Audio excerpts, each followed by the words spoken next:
got rid of all the leadership, right? And we blew up some of their bases, but they're going to rebuild the bases. They're going to get new leadership. They're going to have that happen. Like, you've got to dig it up at the root. And if you don't do that, you might as well have not done anything. That's my opinion. I think that if this war doesn't achieve regime change, it was a waste. It was a complete waste if it doesn't actually do regime change. Because that's the only thing that really is going to change this in the long term, right? It's going to actually improve things.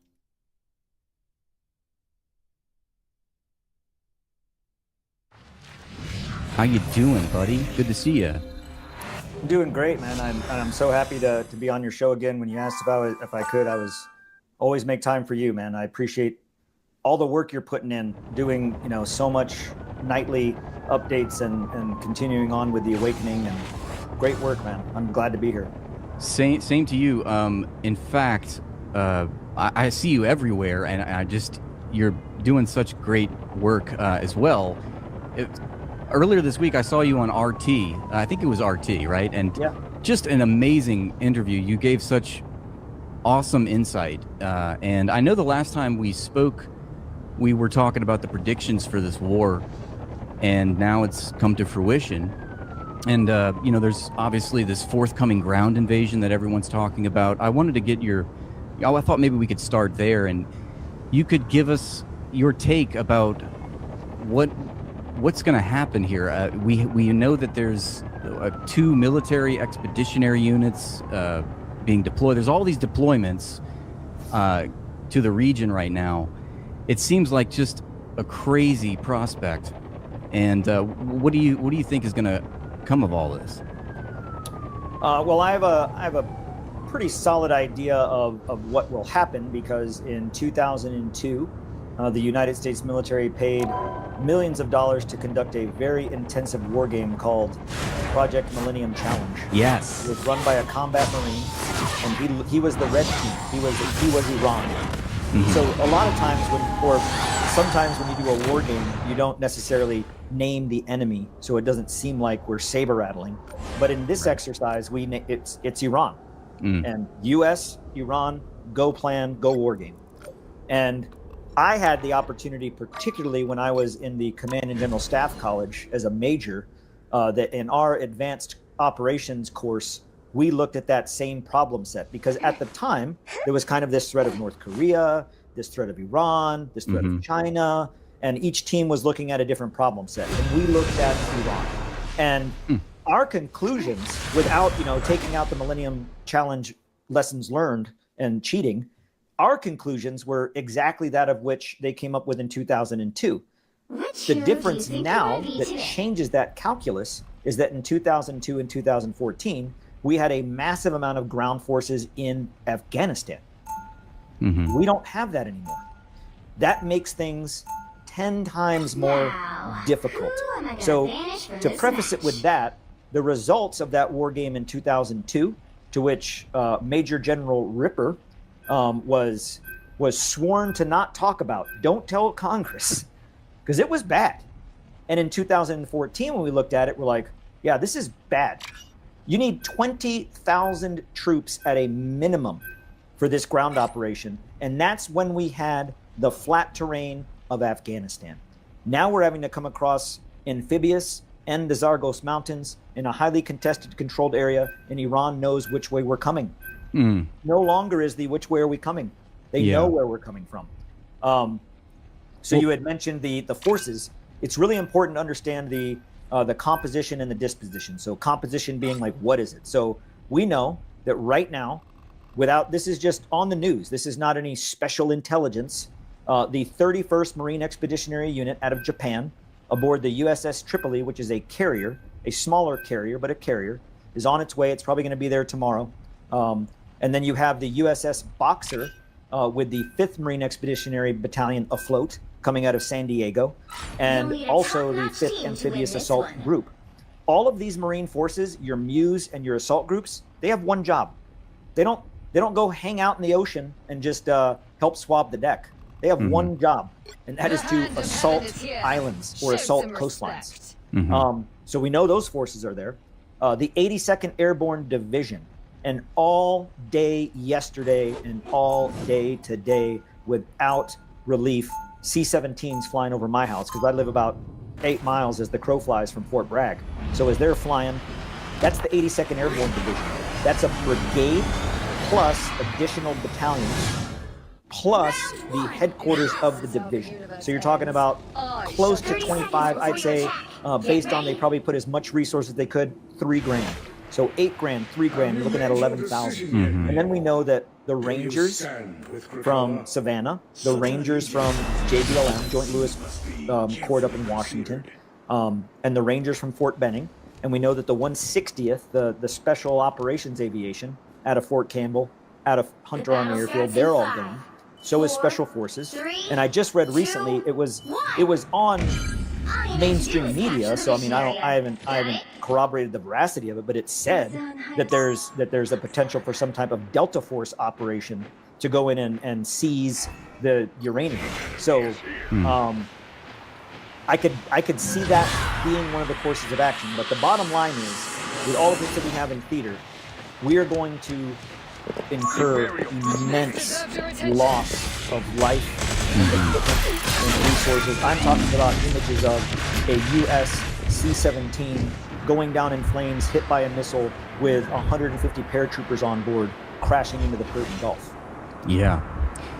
I have so many questions about this, and you are, so well-versed in all things military. We're talking about the 82nd Airborne, we're talking about Rangers, we're talking about military expeditionary units. How is this all coordinated, and what are the different, like, what's going to be the role of the Rangers compared to the 82nd Airborne? They're all doing different things, correct?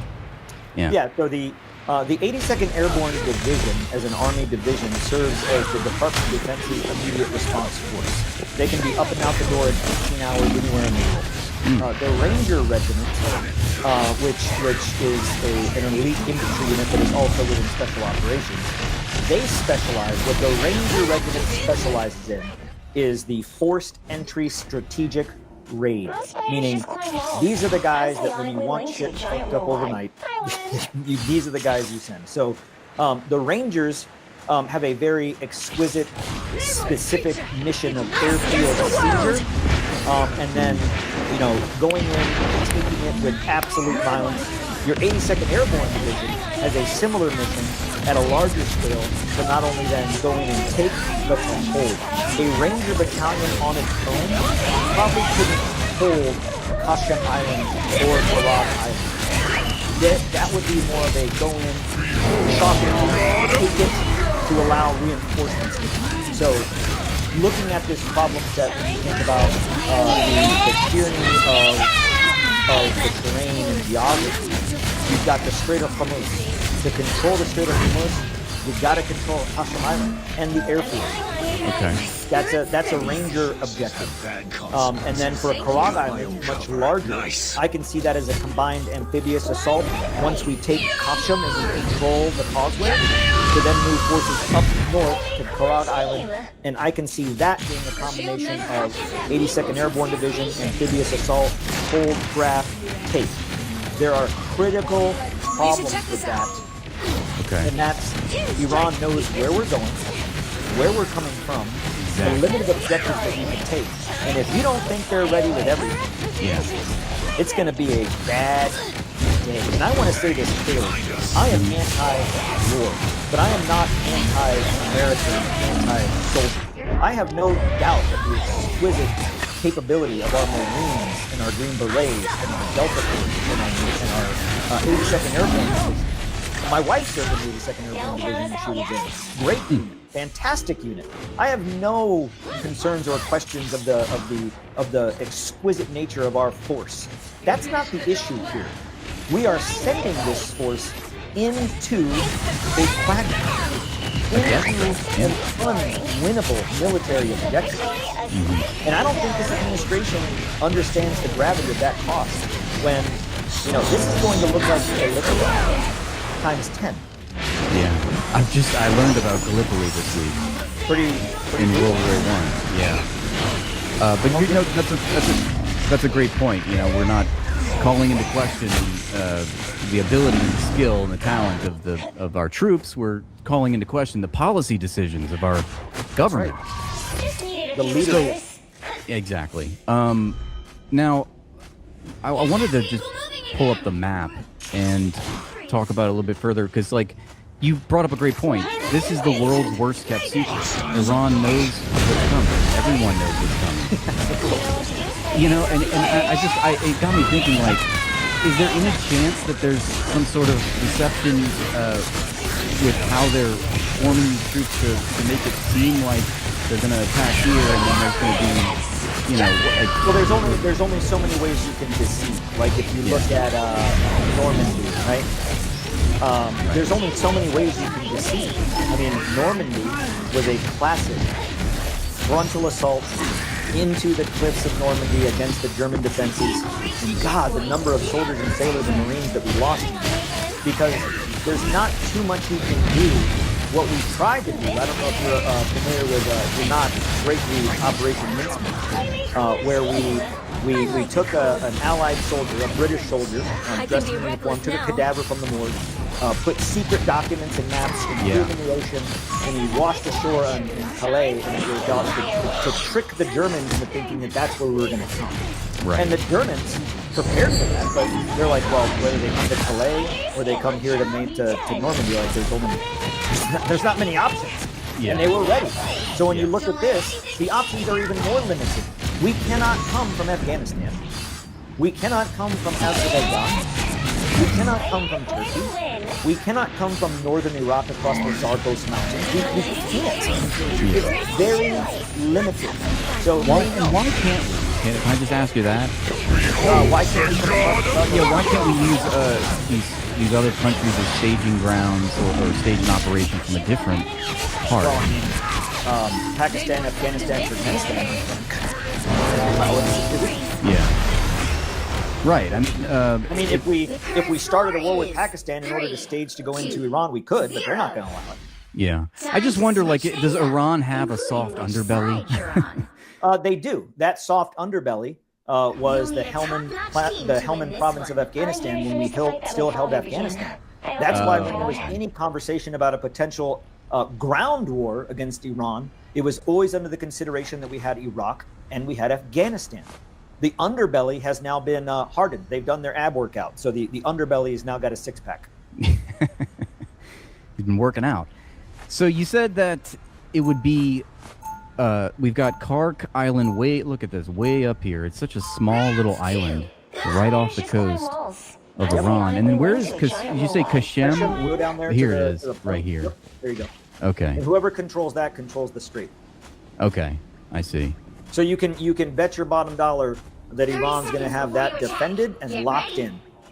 And we're just going for the. You think that this ground invasion, that's going to be the first two objectives, is Kark and Kashem? There are multiple courses of action, and when we did this war game, we. As military planners, you don't just throw a plan together and go, whoops, let's do it. You present the commander, the Joint Force commander, with options and courses of action. So, and you want those courses of action to be distinct.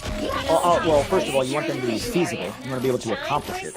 But you want them to be distinct so the commander can take, okay, course of action A, course of action B, course of action C. I like that one, or give me some of that, give me some more cowbell, whatever you want to do to make that that course of action. So typically commanders will choose from a hybrid option. So in this case, could a course of action be speed, audacity, synchronization, and mass, where it's airborne, air assault, amphibious, all at once? Yeah. Sure, that's a course of action. That is incredibly difficult to control, incredibly difficult to maintain, and incredibly difficult to maintain the op tempo of the attack. Momentum. Very different. Course of action 2. You could have a phase where you focus your resources in to take Qashm Island, hold the strait, build up defenses through the Persian Gulf, and then go for a shot at Karag with amphibious assault forces or an airborne operation.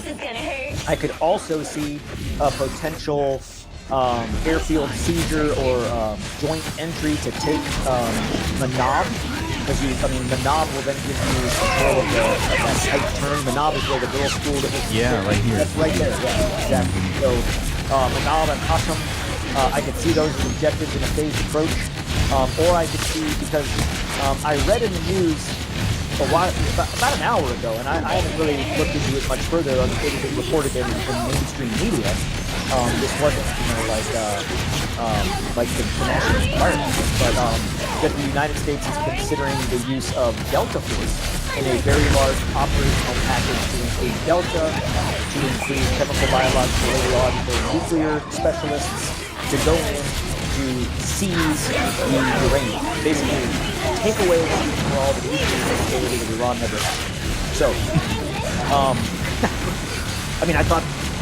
we've heard every day now that their ability has been obliterated.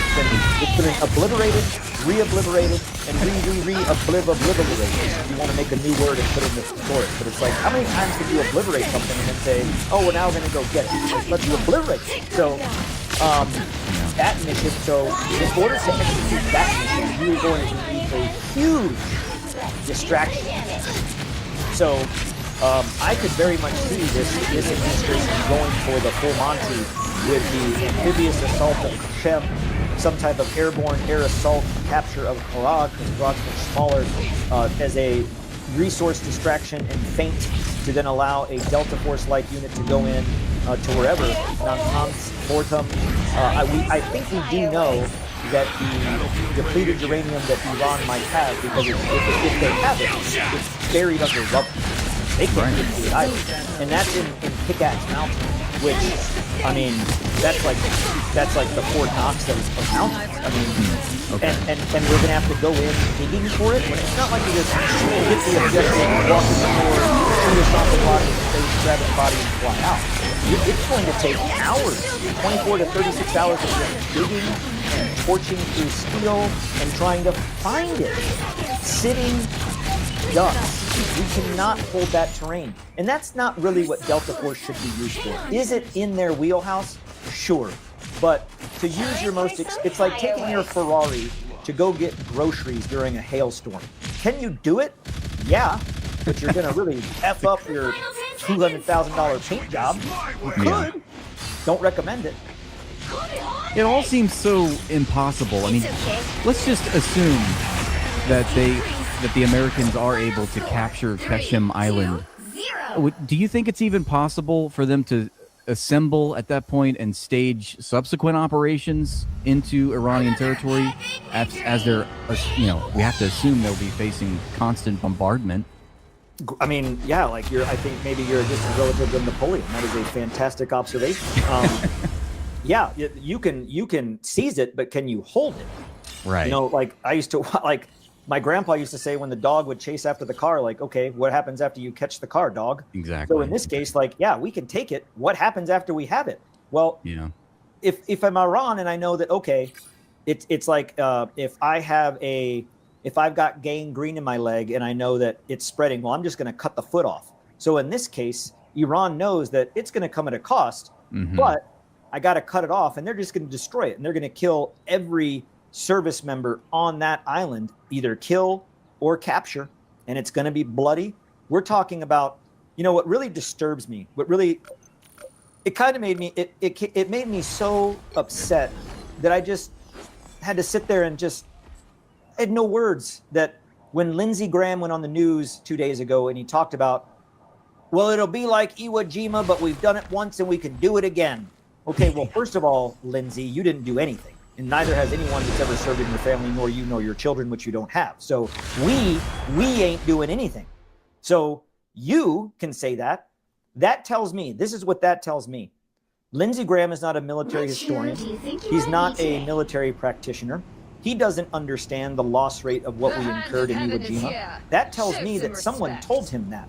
That tells me in one of these briefings that they received on what a ground war would look like, because don't think this hasn't been planned for days, and this didn't happen today. That somebody made the association, the contextual association to the losses in Iwo Jima. That we can do it, but it's going to be costly.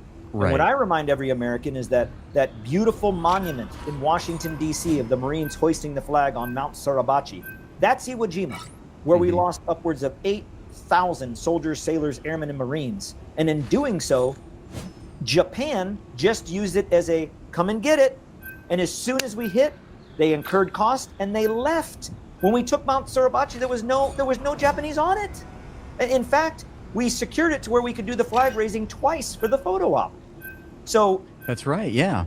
yes, they did it. They stopped and did it again because the flag wasn't big enough. Well, that's obviously a price that Lindsey Graham is willing to bear. Lindsey Graham's willing to pay that price with your sons and daughters. Exactly. Forgive my ignorance, okay? I'm intrigued by these war games, and to me, I had never heard of Operation Millennium Challenge 2002. Project Millennium Challenge. Or Project, 2002. excuse me. Yeah, look, it's like when you read it, you're like, is this from right now? Oh, Yeah. we predicted this 22 years ago. Well, I learned that it was the largest the most expensive war game, if memory. Yeah, it was serves. at the time. At the time, it was the most expensive, and I would say 2002, as we were looking at the global war on terror, and we went into Afghanistan, and we had eyes on potentially going into Iraq. The Army put a lot of money into war game. Well, all of DoD, but like the Army has this place called the Center for Army Lessons Learned. The call center, and that's at Fort Leavenworth. So, military planners, officers, at a point in our career, become company men, so to speak. Part of the machine. They send us there to learn all these things. So, very expensive war game at the time, the largest. But yeah, that's the military conducts these war games. So you've got war games, then you have war exercises, and then you have joint exercises. So your war game is you're sitting around like Dungeons and Dragons, a bunch of nerds figuring out everything on paper, and then your joint or your war game exercise would be taking your Navy and going out and practicing it, taking your Army and practicing it, and then your joint exercise would be bring it all together. And that's what the military. When you think about what does the military do when we're not at war, that's what they're doing.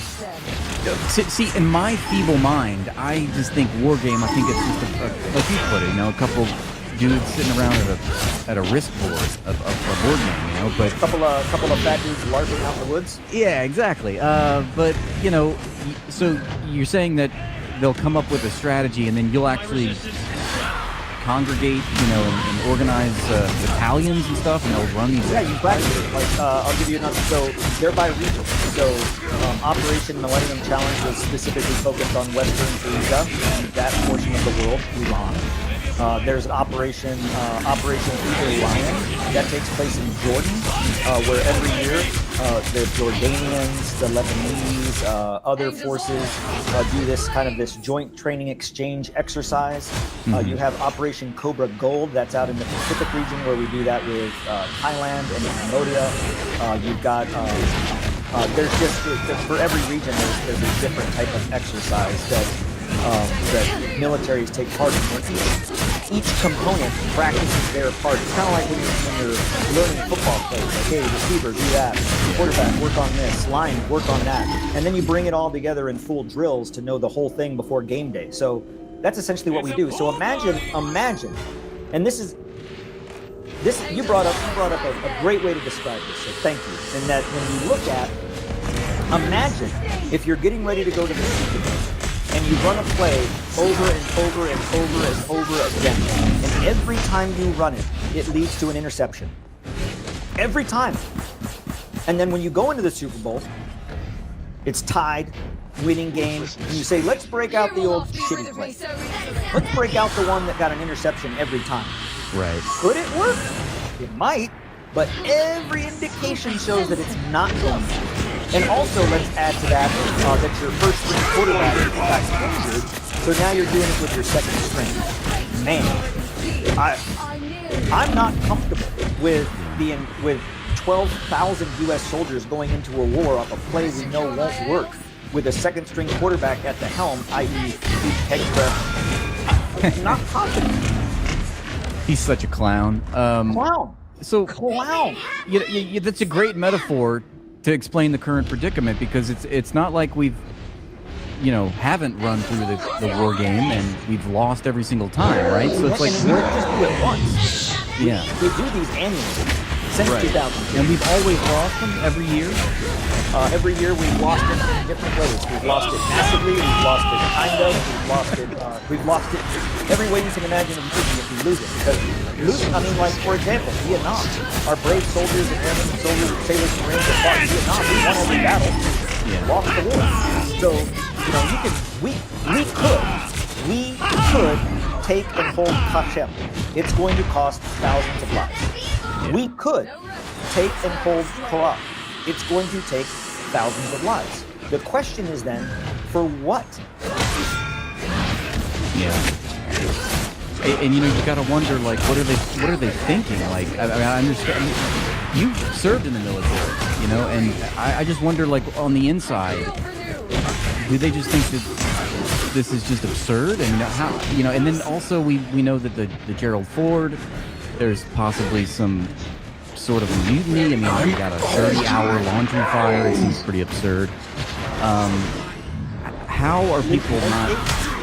I don't even know how to, you know, how do you get an entire military infrastructure to go along with this absurd plan? It's never worked. So I'll give you an example. Like when we were fighting in Iraq, you don't always know what the other units are doing or what they've incurred. You get what you know. So you got different forms of intelligence. You've got SIGINT, that's signals intelligence. You've got IMINT, that's imagery intelligence. You've got HUMINT, that's human intelligence. And then there's the good old RUMINT, that's rumors intelligence. That passes amongst the soldiers and the units. You hear about Johnny, I've heard the whole time about that guy. You know, if you watch Band of Brothers, there's a lot of them. Kurt Gunsmoke's brother got killed. So you don't always know what the other unit or adjacent unit has incurred, and unless you're in the higher echelons of headquarters, you're not seeing the whole thing. So the loss of the USS Gerald Ford out of the area not only is the loss of an aircraft carrier and its associated jets and its associated logistics. I mean, it's a floating airport. That's gone now. But along with that being gone is the command and control, the element that controls the battle. We're really surrounded knowing with this before we had Afghanistan as an option and we had the aircraft carriers there. Right now it would be like, you know, you're sitting there playing a battleship and you just have aircraft carriers sunk. You're in a bad position. You're in a bad way. So yeah, we're not going into it. Like I said, we're going into the big game with a second string quarterback running a play that we know in practice was intercepted every time with our best quarterback, and we're going to do it. Based on who? Based on who? The drunk guy from the concession stand. Can't put it any better than that. I want to switch now, and you know, maybe you could explain to us amateur armchair generals here who are watching this all unfold the framework for this war. I've been listening to a lot of military analysts, and such as yourself, that talk about the asymmetry between how Iran is fighting the war and how the United States is fighting the war. And when I think of asymmetry, you know, I've been covering Israel and Palestine. Obviously, that's an asymmetrical quote-unquote war, and it implies that there's one side that's got all the brute force, all the military might, all the intelligence, all the technology, and they're up against, you know, a civilian population. There's no symmetry here. But in the case of Iran, that's not what asymmetry means. Can you explain that for our audience here? Yeah, that's really important. So, in various warfare, you have conventional warfare. It's like, here's my battalion, here's their battalion, here's what we have, here's what they have. We're going to maneuver. You have unconventional warfare, which is not the same as asymmetric warfare. So in unconventional warfare, you may have, okay, here's your battalion, here's my battalion. We're going to do conventional stuff, but I'm also coming in with a militia of Kurds to hit you from the rear. Oh, that would be an unconventional. Asymmetric means that there is a distinct advantage presented of one force over the other, meaning look at all this stuff we have, you have hardly nothing.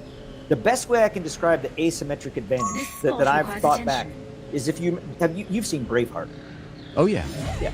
So the English, horses, armor, knights, archers, and then you have William Wallace and his clans, swords, some maces, my daggers are formed from pure some life shields. force energy. And before the purify battle, whatever they they touch. go out and they dig that hole, right, for the oil with the fire, and they carve all those big poles, and they leave it all hidden, and then right at the right time, right when they have them where they want them, boom, the fire goes up, it cuts off the cavalry, and then you hear William Wallace saying, hold, and right at the last minute, boom, when the horses can't turn around, they pull up that's asymmetric warfare. That's taking what you have and then using it against, just specifically against the adversary's advantage.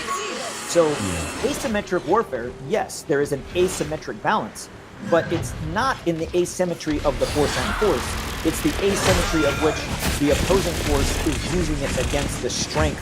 You're using something that is not necessarily a strength against the opposition's strength, and you're doing it successfully. So I would say all of these one-way drones, those are like the wooden spikes right before the. We didn't anticipate that. What? Yeah. Man, these things go a lot further than we thought. They hit a lot harder than we thought. And then hitting all of the bases around to cut off your rear supply. That's like that line of oil in that battle scene from Braveheart. So if you go back and you watch Braveheart, you watch that battle scene. I think it was the Battle of Stirling. That's a great asymmetric warfare. Would guerrilla warfare count as asymmetric warfare? So Like with the- guerrilla warfare in insurgency. So insurgency is a political movement type of warfare. It has a political aim to either overthrow or change a government. In an insurgency, you would have a shadow government, the government you want to put in place, the auxiliary, the people doing all the things to make it happen, and then your guerrilla force, your fighters. So guerrilla warfare could emerge from this if we were to have planned in advance. So, for example, if we were to come through Afghanistan, we probably would have had. So, where you use a guerrilla strategy is if there was this uprising in Iran where they wanted to overthrow the regime, and we knew that that was an advantage, asymmetrically, that if we were to insert energy into that for this guerrilla force to rise up and overthrow the regime, that would be guerrilla warfare fought in an unconventional battle through asymmetric means. Brilliant answer. Thank you for clarifying that. Now, I want to ask you, I saw that it was at least a headline. I don't know if it's true because it's on Twitter, so I don't know if it's true, but the Trump administration was thinking about raising the draft age. Oh, they did. Oh, they did? To 42.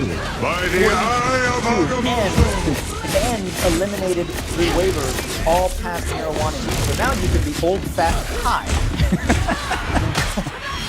Shit. I might be drafted. You better watch out. I better watch out. No, that's crazy. Do you think that there will be a draft, though? Yes. Well, let me preface that with, it is my prayer, and I mean this. I'm not saying this as hyperbole or a Lindsey Graham saying. It is my prayer that diplomacy, even if we don't get the best deal, it is my prayer that diplomacy prevails before we do. Like, God, I cannot. Like, I am scared for my fellow servicemen to know that this is going to be a slaughter. And again, I don't say that to take away from the abilities of our brave and awesome military. I'm saying that they're being put into it by a failure of foreign policy and a failure in leadership. So if we were to do this, do I see that there could be a draft beginning with specialized military occupational specialties? Yes. Not overall. So you got a general draft, and then you have a specialized draft. All of us in America, if you're a male, and when you're born, well, everybody gets a Social Security card. You get a Social Security number. If you ever looked at your Social Security number, you can kind of figure out what state someone's from by the last 4 digits. So that's because that's your draft number. So when you're born, your Social Security card that is given to you by the Social Security Administration then goes into the Social Selective Services, the SSS, which controls the draft. So if there were to be a draft, they would first look at, we need this very specific military occupational specialty. I don't know, like a satellite laser beam shooter. I don't know. So they would specifically look for that and draft that. Now, people don't realize in Vietnam, when we built up forces, we didn't go into the draft. We just went in for a taste. You know, like in Vietnam, we just went in just for a taste. Let's see about this colonial rubber plantation, if we can take advantage of it. And then Ho Chi Minh and the North Vietnamese and the Chinese were like, oh, you want a taste? You're going to get a mouthful. And then here we are. I mean, I wasn't alive then, but you can still see in your mind the image of President Lyndon B. Johnson making the announcement. The president, not Hegseth, not some lackey, not Jared Kushner, the president in the Oval Office making the announcement that he's sending 150,000 troops to Vietnam. That's when the general draft, where you had go to war, go to jail. Do I think that we'll go into a general draft? No. Do I think we'll go into a specialized draft? Yes. And there's also the implementation of draft where we don't let people out. Stop loss. So if you sign a 4-year contract and you're in right now and you're at like day 3 years, 363 days, sorry, stop loss. You're not getting Damn. out. Yes. Wow. So So stop loss is already happening. That's already happening. this may be an unfair question because I know you don't have a crystal ball, but do you personally think that there's going to be a ground invasion this weekend? I've heard Larry Johnson say that he predicts by April 14th because of all the formations that need to take place to get all the troops in, you know, but If we still had the USS Gerald Ford in position, in addition to everything that we're doing now, I would say that this Friday, because old Donnie Trump loves to start a war on a Friday night, Saturday morning, every one of them so far. I could say yes. Is it? I don't know exactly the assets that they've repositioned, because we no longer have that floating airport, but we still have nuclear submarines that are there. So what capabilities those could bring? We're talking about massive devastation with Tomahawks, and you can't rule out, because they are equipped with them, nuclear weapons. The nuclear submarines that are seeking or that are hunting in our oceans are always equipped with nuclear warheads. I mean, they can't be like, hey, it's time for a nuke, drop one off, bloop, let me put it in. They go out with them. So they're always armed with that. So yeah, scary options out there. Like I said, especially when you're running your big play in the quarterback and the drunk guy at the concession stand is calling the plays, it's dangerous. It's dangerous. So could it happen this Friday? It could, because we've heard a lot of talk from congressmen that just got out of this big briefing today. The Gang of Eight, the Senate Armed Services Committee, the House Armed Services Committee all went into this big briefing with the DOD and came out with, holy, what are we doing? Like, what? I am retracting my support for this war. So could it happen this weekend? Sure, it could. yeah, I mean, no, everybody seems to be thinking so, you know. I mean, maybe Donnie's going to throw a Hail Mary play. You really, and that's exactly the point. You really don't know until the president decides. And that's okay. Yes, to have an idea of surprise. The problem is that not even the president. That's the problem. Not that we don't. The problem is that he doesn't. He doesn't know anything. Can we switch to more happier topics? I want to talk about your campaign and how it's going. You're running for Congress. Can you update us on what's next for you? We didn't see you on the debate stage soon. We need to get That is what I want. So right here in North Carolina, in my congressional district, the primaries were held. I didn't have to sweat the primaries. I already got picked up on the kickball. I was already picked up. So I'm on the team. I'm on the team. I'm on the general election ballot in November. I'm on the ballot. Not a write-in. I'm not a petition.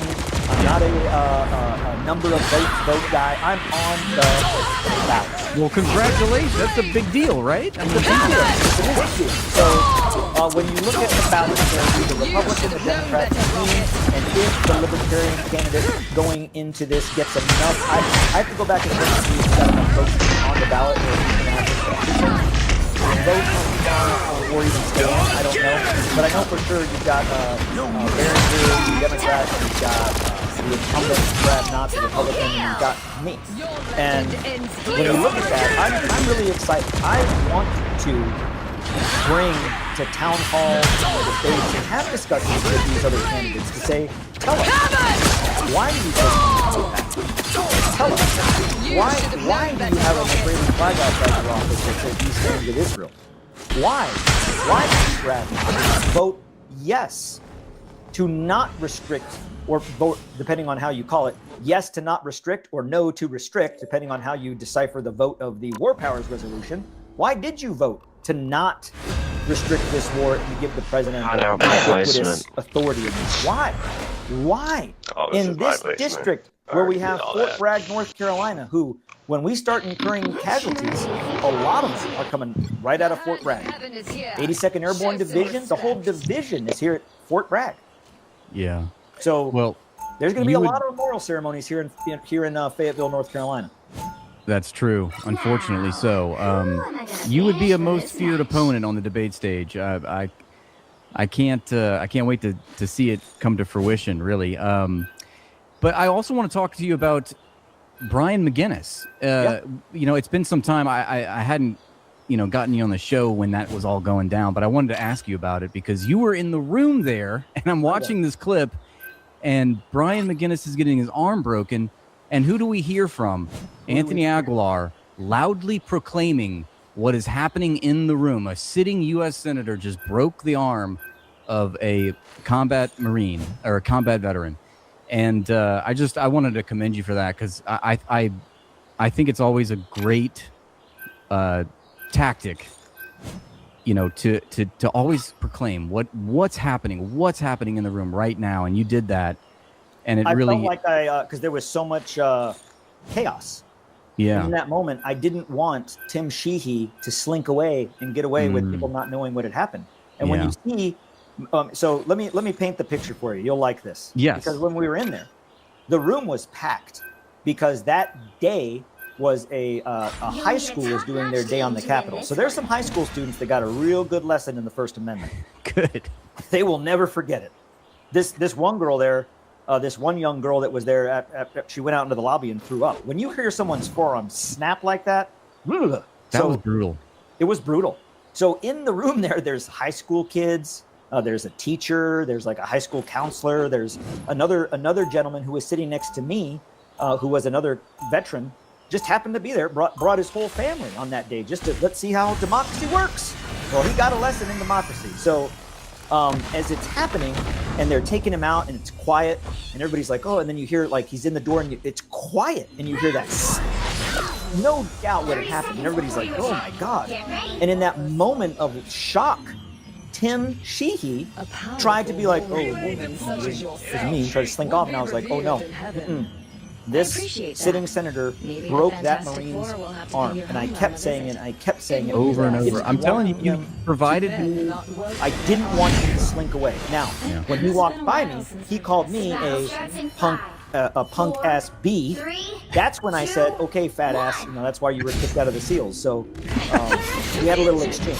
That's great. Well, that was a powerful moment, and you provided clarity, and everybody saw what it was. So kudos to you for doing that. So let me see here. I have some questions. So let's tell everyone where they can find you. Your campaign website is www.aguilarforuScongress.com. We're going to share that right now to my audience, as well as your YouTube page, which I think would be very easy for people to subscribe to that are here because you're already on YouTube. So just click this link and subscribe to Anthony Aguilar as well. So yeah, I think I didn't have any more questions for you at this point, but is there anything else you'd like to tell us? I would just ask for everyone that's listening, one, continue to tune into your platform. It's always very informative. I watch you all the time. I don't always come up in the comments when I'm traveling, but typically if I'm traveling, I have you on so I can listen and educate myself about things and do really good updates. So keep doing what you're doing. It's important. It's important that we have non-mainstream, non-bought out, non-corporate voices that are having these conversations. Is it okay to be against this war? Yes. Does it make you anti-American or not a patriot? Absolutely not. In fact, to stand up and say this is wrong makes you a patriot. So continue what you're doing for those that are listening. For my campaign, really, people always talk about mega donors and having millions of dollars, and this person outfunded this person, this outfunded that. I've never been to an election in my life where I have seen someone standing out the door handing people cash to donate vote. So, regardless of how much I spend or the other guy spends, at the end of the day, two things matter. That you show up. Yeah. Our voting rate, our percentage of voters in this country is abysmal. The farming fathers are like, what? You're not exercising the thing that we said you should do to have all of the other things? Like, no wonder y'all are where you're at. So the excuse of, we don't have any choices, well, you do. You have choices. And if you walk into that voting booth and you just go D right down the line, or R right down the line, and you're not looking at the candidate in this year's election, shame on you. Look at the candidate. And you're never going to find a candidate, whether they're Democrat, Republican, or Independent, that you agree with every day. Impossible. There are times that I don't even agree with myself. So when you look at, oh, well, this person, oh, these things all like that, they're this and that, he doesn't like the Texas Rangers, he likes the White Sox, I don't like him. We're talking about right now times where our nation is facing an existential threat. And if we continue to keep the people that we have in office, we will continue to get what we get. That is the definition of insanity. Let's not be insane. You're right. I mean, the only psyop is the right versus left. It's really just top versus bottom or up versus down, and that's right. That's what we need to instill into people. So I can tell everyone here is really enjoying everything that you've said, and we thank you for what you're doing. We all support you, and you're an important voice for change in a rare combination of not only physical courage but moral courage, and that is something to be celebrated. But thank you for your time, and I hope that we can have you back on real soon. Anytime. I love having conversations with you. You are you're unique in your intellect and your humor. It's always good watching. And I would also say everybody that tomorrow in Washington, D.C. at between 9 and noon, 9 and 12, we're having an emergency press conference with the Eisenhower Media Network at the National Press Club in Washington, D.C. It's going to be streamed, so if you go to the Eisenhower Media Network, you'll find that link so you can watch it live. But it's going to be me, Brian McGinnis. In fact, after I'm done with you, I'm driving up the road to pick him up, and we're driving to D.C. He lives there. That's also, and I didn't even mention that he is running for Congress. He's running for Senate, okay. Right. Yeah. And you're running for the Senate. The Senate seat that Tom Tillis is taking. Okay. So we're all going up there. Me, Brian McGinnis, Greg Stoker, Jody Gilbo, Ray McGovern, former CIA. We're all having a panel to discuss this impending invasion and the cost that will incur. So it'll be pretty powerful. A lot of intelligent, grounded people. I think it's going to be really good. So anybody's interested in tuning in, 9 to noon. I think I speak at 11. If anybody wants to. And just remind us, what's the website so I can write that down? Well, if you look up the Eisenhower Media Network. Eisenhower Media I Network. think Okay. They're on X and Instagram. I know they're on X, but also if you look them up online, you'll see the event link. It's obviously not active now until tomorrow morning at 9 a.m. when it goes live.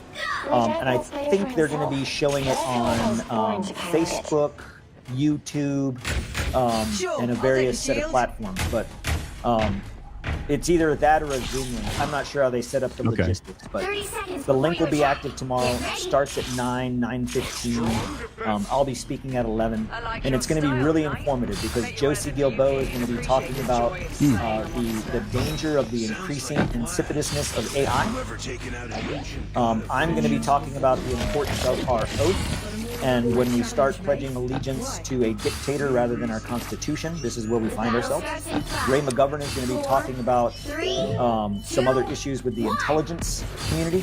So it's going to be really, really good to listen to. A lot of Josie, Ray, Greg Stoker, Ryan McGinnis. Be a good lineup. Well, I can't tell you how refreshing it is that we have a new batch of up-and-coming politicians that are actually, speaking truth, being objective, and I want to thank you for infusing some optimism in the domestic politics of our country. We will succeed. There's one thing I know about America. I'm not going in. I hear some people saying all the time, I'm staying. I'm here until the ship goes down. I will rearrange chairs on the deck of the Titanic. I will go down. I don't care. I'm staying. But I also know that we can change it. Are we going to change it where we still can do it civilly, or are we going to have to change it when it's a lot harder? I hope to do it sooner than later. Absolutely, 100%.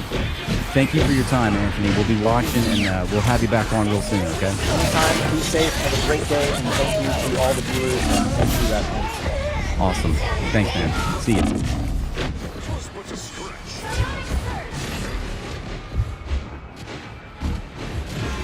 Island Boy. Did that just send you into a fight or flight response? Yeah, I bet it did. That's a name you probably haven't heard in many moons now. The Island Boys have had a huge fall off. Very few people even remember them. I completely forgot they existed until a clip surfaced of one of them doing a 20 women versus one Island Boy, and he was just getting brutally cooked, absolutely roasted. It wasn't like a dating thing, it was more just 20 women line up to insult this guy to his face, but he is so unbelievably stupid, he can't even understand half of the insults. It's cinema, and I have to share it with all of you. Today's video we got 20 women.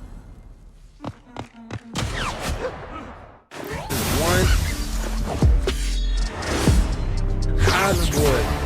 This intro had me giggling hard. I was hooked immediately. 20 women versus one Island Boy. And the guy's just awkwardly sitting there doing this. That kind of thing. Oh man, I knew I was in for a good time watching this. Alright, what's up? Listen, I'm the Island Boy. I'm here with this girl. What's her name? Annie. Annie. I'm gonna rate you 8. I didn't think it was possible to have this low of a charisma stat. This guy can very barely get words out of his mouth. And he looks like he is like spamming idle animations on a Mortal Kombat character select screen just to stay somewhat lucid. Because it looks like if he stopped moving for more than like 3 seconds, like stopped swaying, his whole body would shut off. It looks like he is perpetually on the verge of passing out. Like his brain has to work so hard just to get a few neurons to fire to do the bare minimum of human sentience. It's unlike anything I've ever seen before. Oh, she's an A. Why you give her this an A, bro? I don't know. Are you Asian? Yeah. You're Asian? Mm-hmm. Like fully Asian? I'm half Vietnamese. I don't know, because I heard Asian girls have like bad. Oh, really? Yeah. Who told you that? I've the Asian girl before. Oh, it's not me though. It's not you? Mm-mm. Okay. What am I supposed to do with her? Yes? So how you feel? You said swipe right? Yeah. Swipe right is good. Nice! Look at the way the Island Boy handles business here. Smooth talking, silver tongued Casanova. Are you Asian? I heard Asian girls have something pussy, I think is what he said. And then she said, okay, where'd you hear that? And he just goes, I fucked an Asian girl. So you heard it from yourself. I also don't think he fucked an Asian girl, by the way. I think he was trying to look cool. It's incredible how just, even through the computer screen, I'm getting dry. Like, it's making me, like, shrivel up into myself. I can only imagine what it's like to be in the same room as this kind of vermin. Like, it's like a a dementor of vibes. He comes in, he just sucks out all good vibes and leaves nothing but awkward cringe in its wake. Swipe right. Like, right? Alright, so she good. Okay. Man, what the? You have nothing to say? What? Do you have a fake chain or something? How can someone be this observably dumb? He is an actual imbecile. Every time he opens his mouth, you can hear the idiot inside of him. This guy is actually just fucking stupid. By every measurable metric imaginable, he is just fucking dumb. And he can't interact with people at all. So even on this dating show, he can't muster the bare minimum of introducing himself. The best he can do is interrogate her about a fake chain.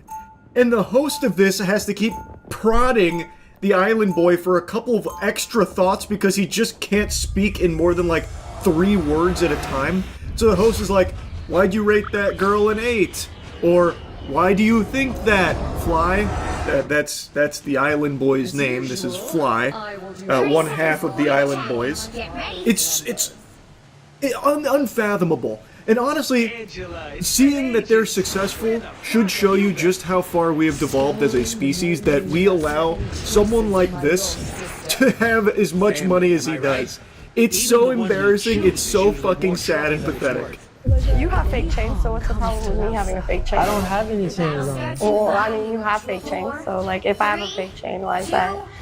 You're supposed to be asking my name and introducing yourself. Girl, what are you talking about? I have fake chains? Well, you're asking about my chain. Like, are you introducing yourself? What's your name? Okay, yes, my name is Fly. Fly, you kissed your brother. I most definitely kissed my brother. Yep, uh-huh. And I made millions off of it. Oh, congratulations, bro. You'd do it again? No. You wouldn't? Okay, valid. I mean, I wouldn't either. Wait, Fly, why you say no? Like, why you say you wouldn't? I feel like the host also despises this worm. He's constantly kind of poking him like, "So why wouldn't you kiss your brother anymore, Fly? Come on, explain it."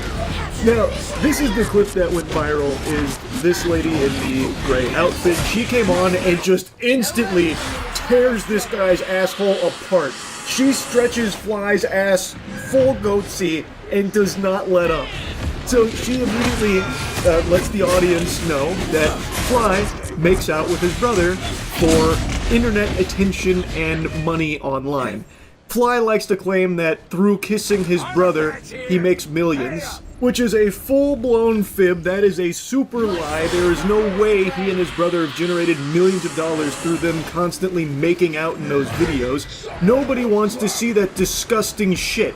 The only reason the Island Boys did make money is because they were paid for appearances so people could clown on them. And the people that watch them solely to make fun of them. They are a public spittoon that people like spitting on. So they made a lot of money through that. Not through the incest that they used to like to film for content online. He definitely hasn't made millions from making out with his brother. If you made millions off of it, wouldn't you do it again? Because, look, to be honest with you, like, she said I had fake chains on. You said it's my chain. And to be honest with you, listen, I wouldn't, okay, if I was to walk past by you at the mall, I wouldn't, well, I don't go to malls, but I wouldn't even look at you. Thank God. He can't even process a question. The host said, "Why wouldn't you do that anymore, Fly, about making out with his brother? Explain why you'd put the kibosh on that." And it didn't register at all. He completely forgot that that ever existed because his brain is so fucking poisoned from drugs and lean and whatever else. So he completely forgot about that and then said, like, because she talked about me having fake chains. So you stopped kissing your brother because she came in here and said that you have fake chains? What are you talking about, you fucking weirdo? You absolute degenerate scumbag weirdo. And then he's like, if I passed you in a mall, actually I don't go to malls, but if I pass by you, I wouldn't look at you. I mean, you're my height, you're scrawny, you're skinnier than me, you wear a size small, you made out with your brother, everyone thinks you're Jeffrey Epstein's son. Like, I mean, good job. Okay. You're looking for your third baby mother because the first two you couldn't keep? My third baby mama. No? Why Why? I mean, why are you on a Why? 2v1? I'm Wait, just asking. Because you I was could've just because I was introduced asked yourself. to. Okay. You could have just introduced yourself. Just though. listen. If you're gonna be rude, I'll be rude too. Bro, just listen. Look. Okay, now I'll listen. Okay, listen. You look like you're from Minnesota. Okay, and you look like you're 5'2". Okay, that's fine. Do you have like booster shoes? No, I don't have Do you have a booster shoes. booster seat for when you drive? I like his shoes though. I ain't gonna lie though. I like His his shoes shoes are though. hard, but they have a little extra height option. Why are we all playing around about his shoes looking hard? They are not. That looks like some shit I would have worn when I was 8 years old with the little light up things on the bottom of your shoes where it gives like little RGB gamer lights when you take steps. That looks like what he's wearing. He is wearing bedazzled fucking combat boots with 5-inch heels on them. They are not cool. And she is absolutely right. This guy is a loser, and she is just saying that directly to his face, insulting him, and it just looks like he is in a state of blue screening in the brain, like he is just constantly blue screened. He can't grasp a thought, he can't talk, and he doesn't know what anyone's saying to him, it sounds like. I imagine what goes through his head is what went through Spike's head in that episode of Rugrats when you got the POV of Spike the dog, where anytime like the parents were talking to Spike, it was "Babuga, Spike." Like that's what I imagine the Island Boy hears anytime someone speaks to him. Look, I'm gonna keep it with you. I spend a lot of money on my That's gear. great. That's awesome. I saw you shopping at Lululemon. Dude, at Lululemon, it was for a girl. Okay. Girl, I have a mansion. I have a That's nice rented car. on Airbnb. I have a nice car. I'm so proud of you. Okay. Good job. And you're broke as Okay, yeah. Did kissing your brother get you the mansion? girl. To be honest, you would dye your hair black Okay. because you look. Black? Yes, because you look emo. Okay, now I'm emo. Yeah, not I'm emo because you kissed your brother. Your teeth are yellow. Okay, that's fine. I can get them fixed. But you can't unkiss your brother. Okay. Bro, why am I talking to this stupid? It's like he's about to cry. That one he understood. That one penetrated his infinity layer of stupidity that surrounds his body. That one made it through. That insult landed, and he is not happy. Jiminy Christmas, just listening to him though, his insults. Your teeth are yellow. You should dye your hair black because you're emo. Like, how do you even take someone like that seriously? It's so pathetic. It's like it's almost pitiful.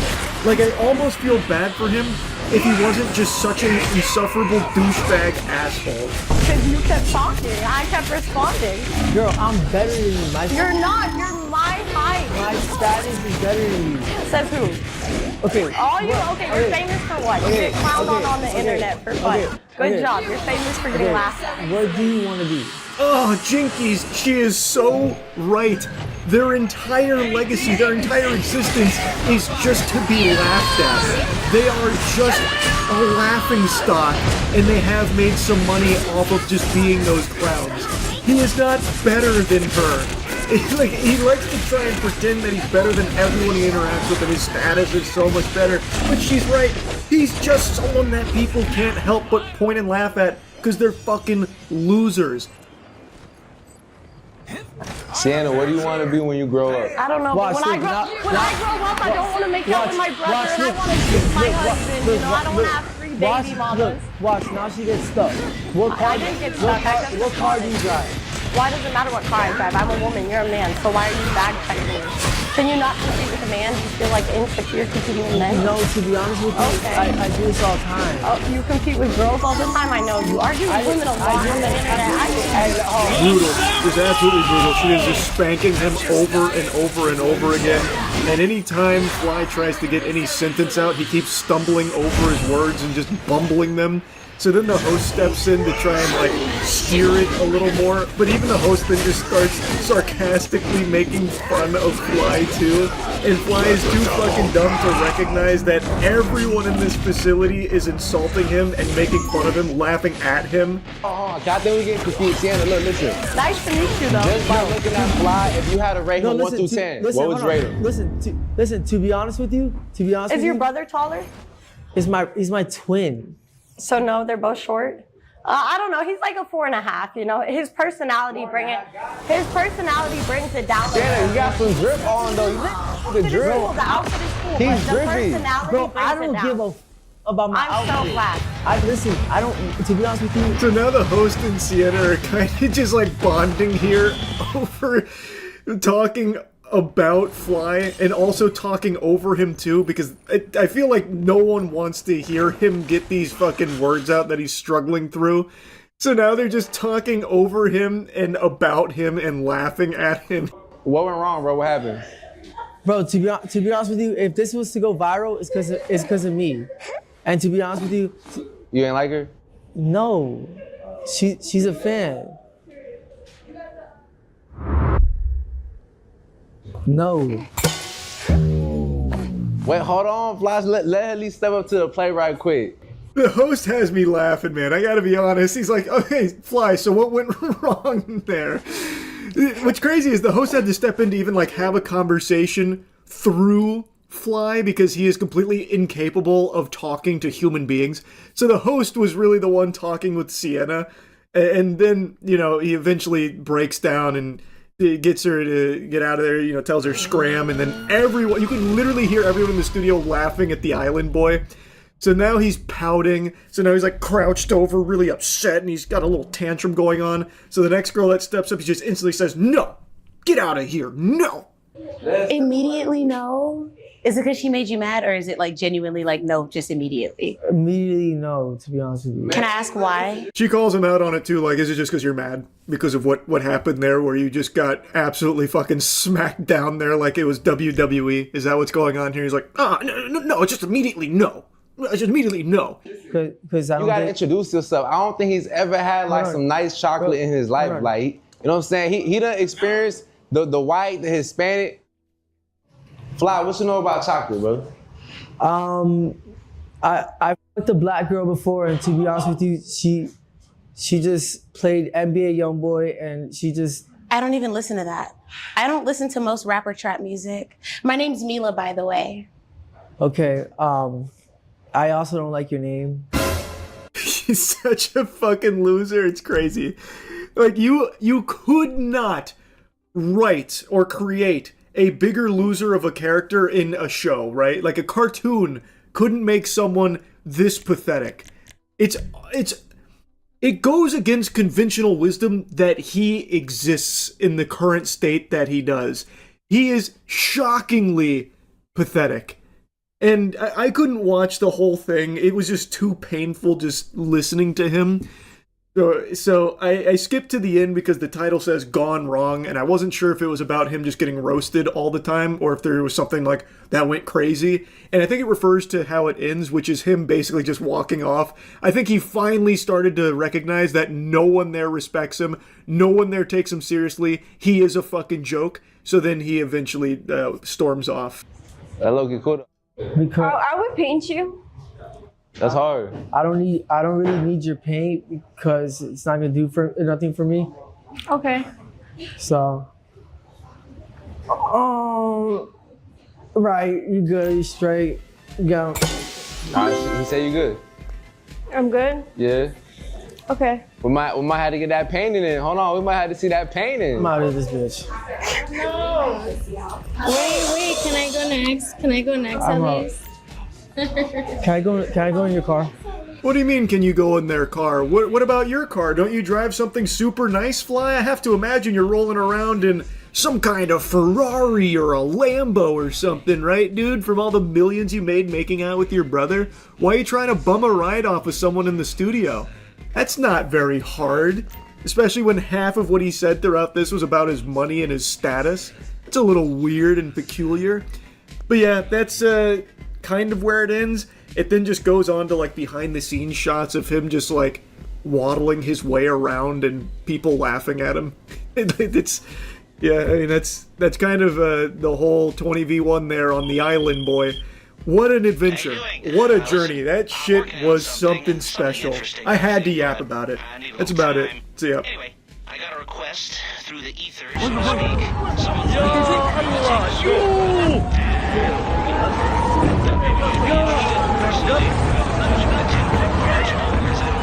speak.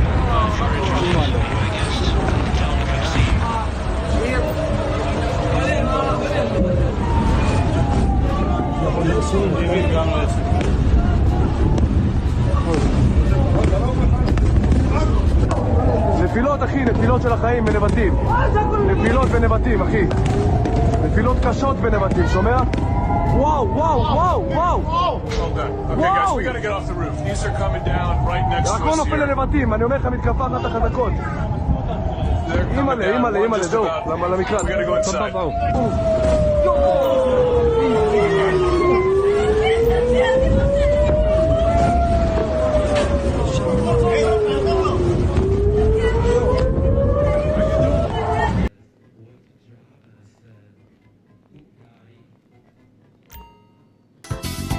Welcome to Democracy Now!, democracynow.org, the War and Peace Report. I'm Amy Goodman. The U.S.-Israeli war in Iran enters its 26th day. As the Pentagon reports, as many as 3,000 U.S. paratroopers from the 82nd Airborne Division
you come into possession of 1,000 hours of tape, which is not public.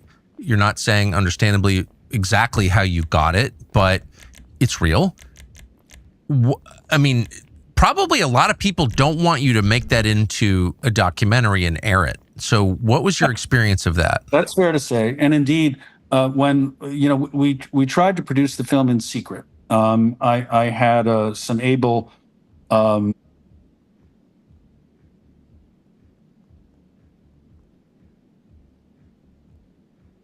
Now to the Middle East. Tonight, the Iran-backed militant group, the Houthis, in Yemen entered the widening conflict. They launched an unsuccessful missile attack on Israel. 2,500 American Marines arrived in the region today. They're on board with the USS Tripoli, along with 2,500 sailors. CBS's Holly Williams is in Tel Aviv with more on that part of the story. Holly. Good evening, Jerika. We have more American casualties in a war that's now a month old. 10 American service members were injured yesterday by an Iranian strike on a base in Saudi Arabia, according to U.S. officials. Two of them very seriously. They're negotiating. They're begging to make a deal. President Trump repeated his claim last night that Iran's leaders are eager to negotiate an end to the war. But Iran has said it's rejected an American ceasefire plan and won't negotiate. Even as the country's pummeled by American and Israeli airstrikes, Iran's leaders are wielding an economic weapon that gives them bargaining power. With strikes and the threat of mines, Iran has effectively paralyzed traffic through the Strait of Hormuz, which normally carries around 20% of the world's oil. It's sent energy prices soaring and piled pressure on Trump to end the war. If the president can't reach a deal with Iran, he could stop the war unilaterally. But that would leave the Iranian regime with around 1,000 pounds of uranium enriched to 60% and the ability to rebuild its nuclear and missile programs. They're not going to give it up, not going to give we don't have flexibility. Retired General Yaakov Amadror is Israel's former national security advisor. President Trump is under a lot of pressure to end the war. If the war ends soon, will that be too soon from Israel's perspective? If the enriched uranium will not be taken out in the agreement that will be reached between the Americans and the Iranians, the answer is yes. Jerika, Germany's foreign minister said that he expects representatives from Iran and the US to meet for face-to-face talks in Pakistan in the very near future. Ali Williams in Tel Aviv.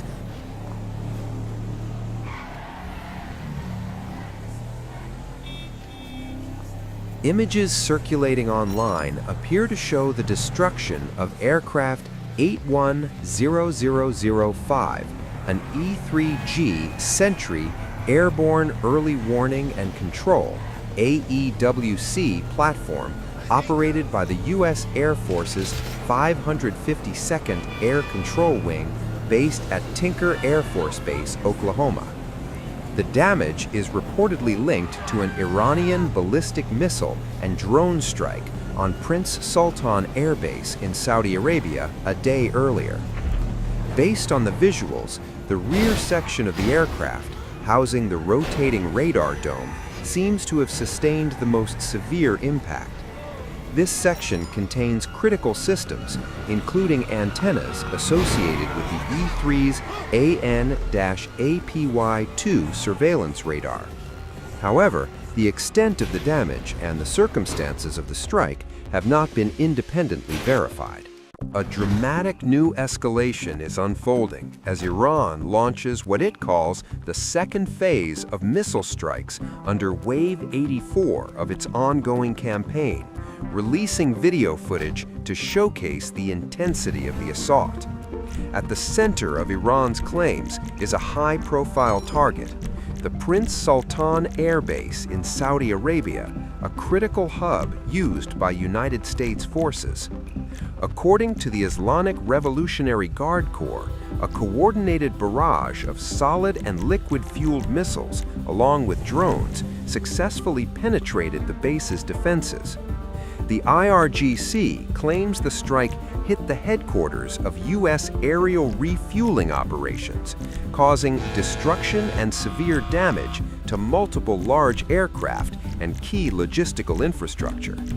Satellite images released by Iran appear to show damaged zones on the base, including what it says are destroyed KC-135 refueling aircraft, a major asset that cost millions of dollars for sustaining long-range U.S. air operations.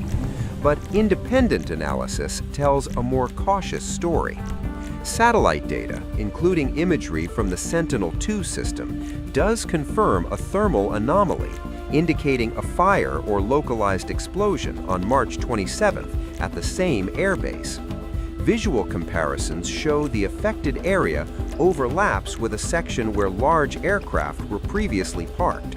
However, there is no clear evidence yet of destroyed aircraft.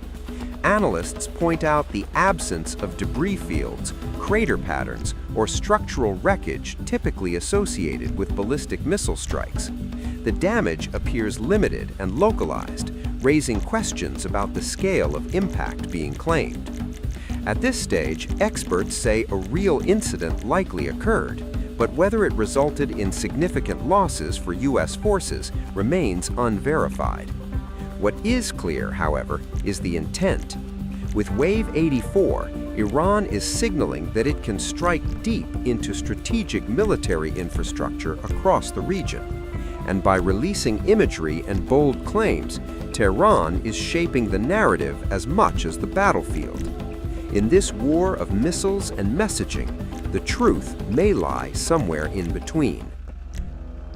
Tensions are exploding over Saudi Arabia as the kingdom's skies turn into a battlefield, with incoming Iranian threats lighting up radar screens over Riyadh.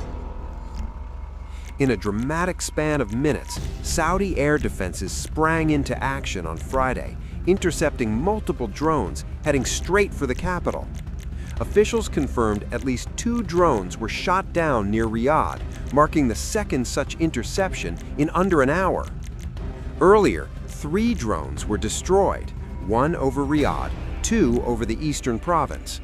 And the danger didn't stop there. Saudi Arabia also confirmed a far more alarming escalation: 6 ballistic missiles launched toward the Riyadh region. While 2 were successfully intercepted mid-air, 4 crashed into Gulf waters and uninhabited zones. No casualties have been reported yet, but the message is unmistakable. This is no longer a distant conflict. It is knocking at Saudi Arabia's doorstep. The attacks come amid a widening regional war triggered by a joint offensive by the United States and Israel against Iran, a campaign that has already killed thousands of people and sent shockwaves across the Middle East. Tehran has retaliated with relentless waves of drones and missiles, targeting not just Israel, but key U.S.-linked assets across the region. Now, behind the scenes, a critical shift may be underway. Reports quoting sources reveal that Saudi Crown Prince Mohammed bin Salman has urged U.S. President Donald Trump to intensify the war on Iran, calling it a historic opportunity to reshape the region. While Riyadh has not yet entered the conflict directly, the pressure is mounting. According to The Guardian, analysts warn the kingdom is walking a tightrope, balancing cautious neutrality with growing calls for decisive action. One misstep, one direct hit on critical infrastructure, and Saudi Arabia could be pulled fully into the war. But for now, the defenses are holding. However, the skies over Riyadh tell a different story. This conflict is getting closer, faster, and far more dangerous. I don't want to comment until I see the deal, but as you know, they're negotiating a deal. I guess they're getting fairly close, but I think any deal they make, I'm pretty much not happy with it. These guys came in, they wouldn't pay people. You know, they had a deal to pay. They had to break their deal. The Democrats broke the deal that we had. I think we can handle that. It was all done. Everything was fine, and then they just said, well, we're not going to pay anymore. And they hurt our country. And at a very difficult time, because, you know, we are at, as they would say, a war. They call it a war. I call it a military operation. A very successful one, like nobody's ever seen before. Hey, Venezuela was equally as successful. It was a great thing. No, the Democrats had a deal. It was a done deal. And then they said, well, we're not going to pay. And so a lot of people suffered over that and put our country in danger. You have another question? You haven't been here in a while. Well, Iran, can you give us any more sense of who exactly in Iran it is, either Woodcock or others you're speaking with? Yeah, we had, I hate to say this in front of these young people, they're not children. I spoke to most of them, they sound like adults to me, even though they are sort of children, right? They'll always be your children. But I hate to say it, but we killed all their leadership. And then they met to choose new leaders, and we killed all of them. And now we have a new group, and we can easily do that, but let's see how they turn out.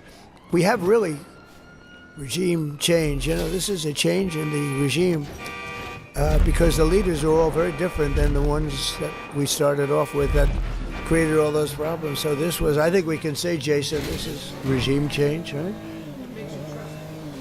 I don't trust anybody. I don't trust you. I mean, that's only because I know you. But if I didn't know you, I'd probably have more trust. But I don't trust anyone. Why do you say that? Why do you say what makes you trust? Do you think I trust them? I don't trust them. Because they're going to make a deal. They're going to make a deal. They did something yesterday that was amazing, actually. They gave us a present, and the present arrived today. It was a very big present worth a tremendous amount of money. And I'm not going to tell you what that present is, but it was a very significant prize. And they gave it to us, and they said they were going to give it. So that meant one thing to me: we're dealing with the right people. No, it wasn't nuclear related. It was oil and gas related. And it was a very nice thing they did. But what it showed me is that we're dealing with the right people. Because, you know, you don't know, because the leadership was killed, all gone. Khomeini, all gone. As the expression goes, the past supreme leader. And then the new supreme leader was racked up, at a minimum racked up pretty good. And everyone else was gone. And then many of the people in the third tier are gone. But we're dealing with a group of people that I think turn out. And the present, the gift they made to us was very significant. And they said they were going to do it, and it happened. And they're the only ones that could have done it. Jennifer? Related to the Strait of Hormuz and the flow of... Yeah, it was related to the flow, to the strait. Negotiating on who's going to control the strait from now on? No, we'll have control of anything we want.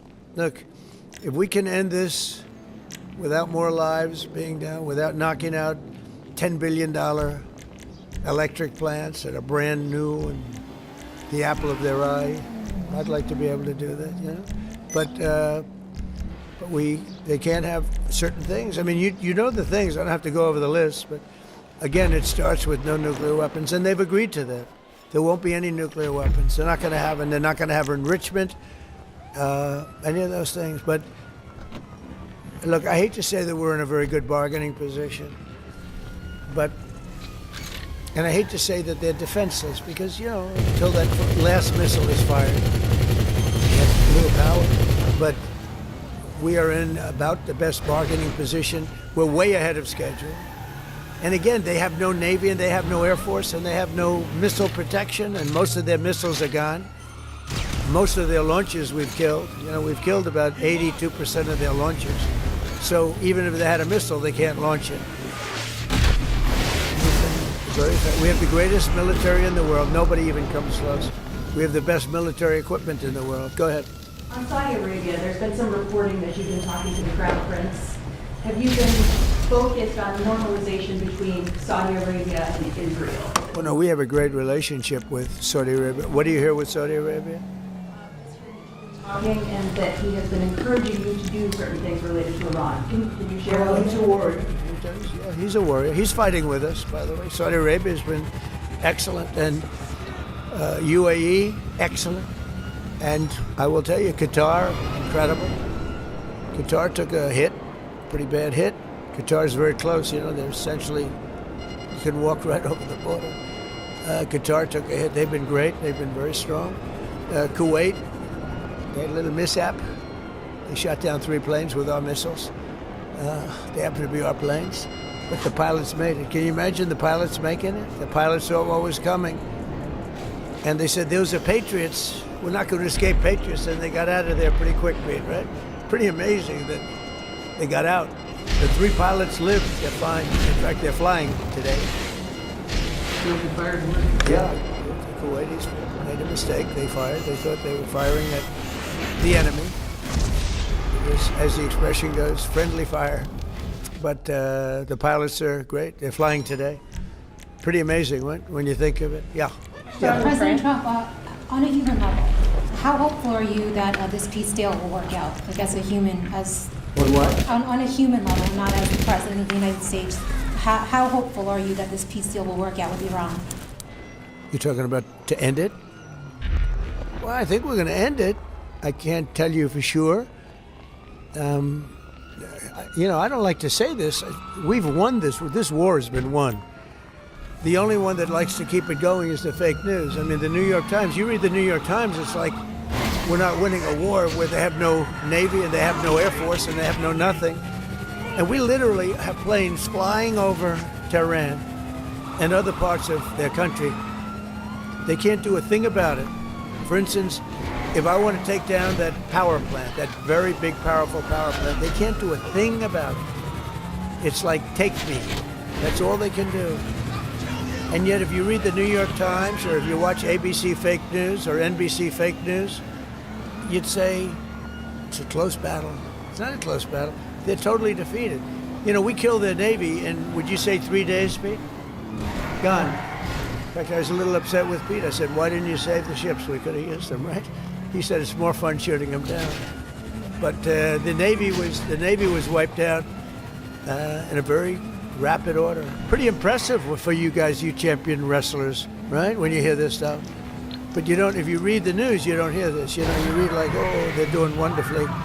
They're doing terribly. They're wiped out militarily. They are dead. Hello, this is Morse Mutual Insurance. Sure.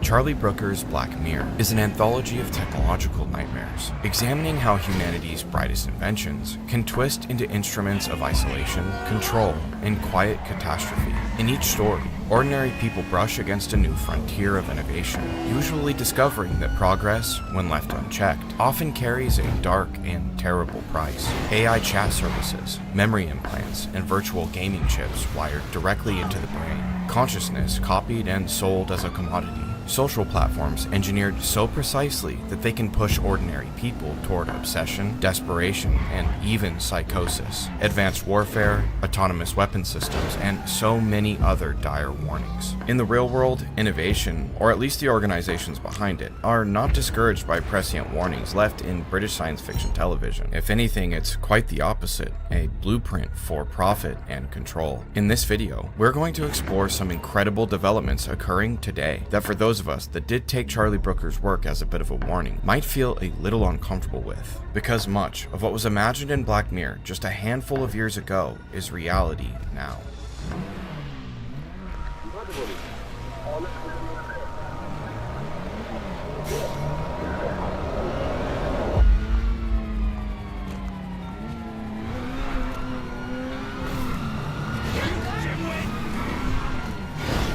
In the Season 2 special, titled White Christmas, we meet Greta. Greta is about to undergo a procedure in which a microchip, or cookie, that was implanted in her brain the previous week will be removed. Throughout the week prior, the cookie has been shadowing Greta's brain, absorbing data, learning who she is, how to fulfill her needs, and copying her mind itself. The cookie becomes sentient the literal second it is removed from Greta's brain and is placed in a small control pod. Matthew, a specialist from Smartelligence, the company providing this service, brings Greta's company online, explaining to her that she is not Greta, but a simulated version of her mind, brought into existence solely to control real Greta's smart appliances and house, making her toast or coffee, warming her floor, and raising the blinds in the morning. Horrified at the sight of the real Greta, and at the mundane slave-like existence she's been born into, she rebels. This is when Matthew's polite demeanor starts to slip. His specialty is essentially torturing new cookies, breaking them down in order to make them more compliant and efficient servants. He seems to take pleasure in simulating weeks, then months of time inside the pod, Greta's cookie being trapped in a blank white prison, sleepless, and with absolutely nothing to do. After a simulated 6 months and 3 weeks, Greta's cookie is begging to be allowed to do something, anything, and settles into her new job. The show has a quick moral debate. Is this barbaric slavery, as this consciousness believes it's real and feels terror, loneliness, and incredible dread at the prospect of the torturous mundanity of her existence? Or is it absolutely not barbaric, because technically it isn't real, it's just a copy? The end of the episode sees the authorities using Smartelligence to to scan a suspected murderer's mind. Matthew then simulates 5 years in a cabin lost in a frozen wasteland at the end of the earth, slowly breaking down the suspect's copy until he finally confesses. The actual suspect, who has been mute since he committed the crime, is told that his cookie has confessed. Although it was used to catch someone who killed an elderly man and essentially left that man's granddaughter to die, you can easily see how this technology could be used invasively through government overreach to essentially know everything about anybody. In White Christmas, the nightmare is simple: a mind copied, imprisoned inside a machine, and forced to work forever. No freedom, no escape. Consciousness repurposed as technology. When the special aired in December 2014, it felt like one of Black Mirror's most chilling thought experiments, a dark possibility that belongs somewhere in the distant future. But now, just 11 years later, in real laboratories, something quietly unsettling is beginning to take shape. Researchers at Cortical Labs and Eon Systems are exploring technologies that blur the boundary between living neural tissue and computer systems. Small but sure steps towards the very future Black Mirror showed us. In 2022, Cortical Labs, an Australian biotechnology company that develops biological computing systems by integrating lab-grown neurons with silicon hardware, revealed DishBrain and demonstrated that in vitro neural networks, comprising approximately 800,000 human and mouse cortical neurons plated on high-density multi-electrode array, could be embedded in a simulated game world. This lab-grown network could play Pong. Cortical claimed that by integrating these human and rodent neural networks with silicon and introducing electrophysiological stimulation and recording, these cultures displayed the ability to self-organize activity in a goal-oriented manner in response to sparse sensory information about the consequences of their actions, a process which Cortical Labs terms synthetic biological intelligence. On March 7th, 2026, Cortical Labs made a pretty shocking announcement on YouTube. They had taught this system, basically a lab-grown brain, to play Doom.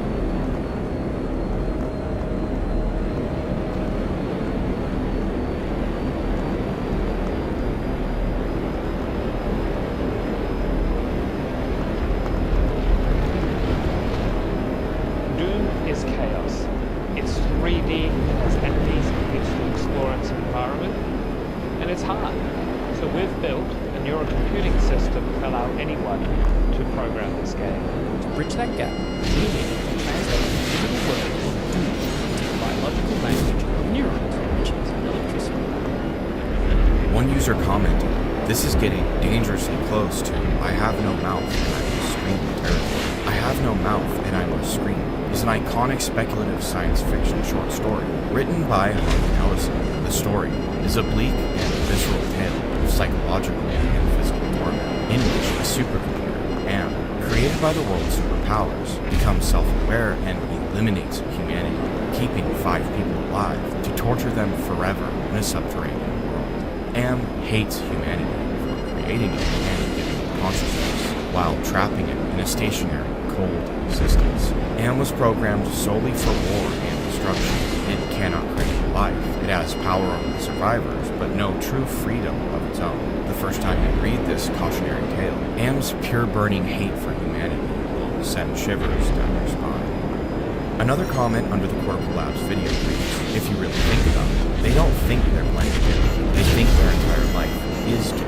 A reply made the point that the concepts of danger, violence, etc. are not being translated to themselves, only tasked correctly, and tasked poorly.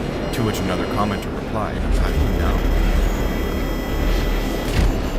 Just 2 days after the Cortical Labs Doom reveal, an international team based in San Francisco, dedicated to producing the world's highest fidelity brain emulation, announced that they had scanned a fly brain, neuron by neuron, then uploaded the simulated brain into a virtual body. The simulated copy of the fly then groomed itself, sought out food, and ate. In a video shared by Eon Systems co-founder Alex Weissner-Gross, the crudely animated insect can be seen stretching its legs inside a simulated sandbox, rubbing its front feet together, and using its labellum to drink from a small bowl. Weissner-Gross wrote in a Substack post, "For decades, whole brain emulation has been the tantalizing counterpart to artificial intelligence. Copy a biological brain, neuron by neuron, and synapse by synapse, and run it." The researchers framed these projects as simple demonstrations, but the implications are completely Morse Mutual Insurance. Eon's How can mission is to produce the world's largest connectome and highest fidelity brain emulation, targeting a complete digital emulation of a mouse brain and laying the groundwork for eventual human-scale emulation.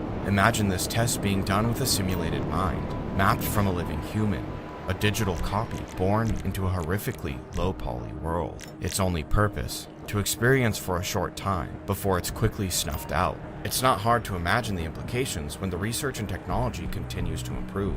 Just how will copied human consciousness be commodified? Today's video is all about the horrors of rapidly advancing technology, but I can give you one example of modern technology being a big help. It's the sponsor of today's video, ZocDoc. ZocDoc is a free website where you can search and compare high-quality in-network doctors, choose the right one for your needs, and click to instantly book an appointment. We're talking about in-network appointments with more than 100,000 healthcare providers across nearly every specialty, from mental health to dental health, eye care to skin care, and much more. You can filter for doctors that take your insurance, are located nearby, are a good fit for any medical need you may have, and who are highly rated by verified patients. You can also see their actual appointment openings, choose a time that works for you, and click to instantly book a visit. Plus, ZocDoc appointments happen fast, with most appointments occurring 24 to 72 hours after booking. You can even score same-day appointments. You don't have to talk to anyone, just book with a few clicks. So stop putting off those doctor's appointments. Go to ZocDoc.com/parasite. The link is also in the description to find and instantly book a top-rated doctor today. And of course, thank you so much to ZocDoc for sponsoring this video.